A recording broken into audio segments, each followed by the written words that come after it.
Hello mga mare, for today's video ay mga asar tayo ng isang basher. Ngayon nga mga mare ay nandito kami sa pinapagawang bahay at ito nga pala ay katas ng aking panghingi dito sa aking pagbablog, o diba? Panay nga daw ang panlilimos ko mga mare dito sa aking FB, kaya naman eto't nakapundar na ako ng aming bahay.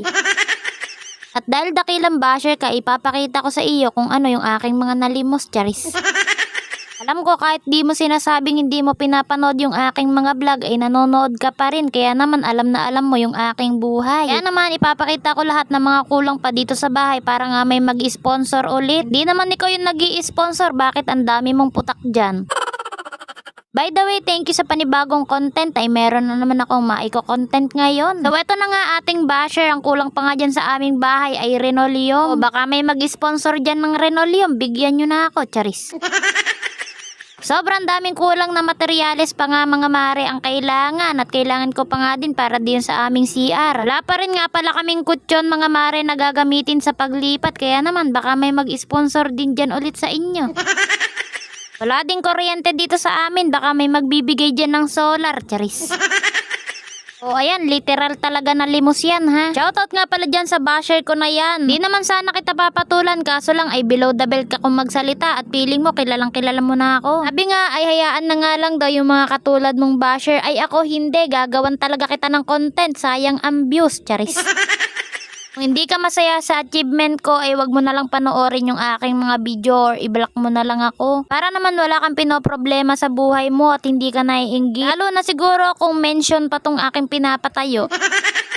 Sabi mo nga ay mapera ka at meron ka na wala ako, ay bakit putak ka ng putak dyan? Pati yung paghahanda ko sa birthday ng aking anak ay napupuna mo pa. O siya ate girl, tama na, baka maiyak ka pa sa mga sinasabi ko. Eto na nga mga mare at itapik na nga natin itong aking pagbibideo na ito. Kunti na lang ay pwede na kami lumipat mga mare at nag-iipon-ipon na nga ako ng ibang mga gamit. Nalagay ko na nga lang pala itong trapal mga mare para nga kahit papano at kahit walang dingding ay pwedeng-pwede ng tirhan. Ayan, at napasayaw pa nga ang maring akin nyo sa sobrang tuwa. Ayan ating girl, kung hindi ka masaya sa buhay mo, mag-tiktok ka na lang, nakakawala ng stress at inggit sa katawan.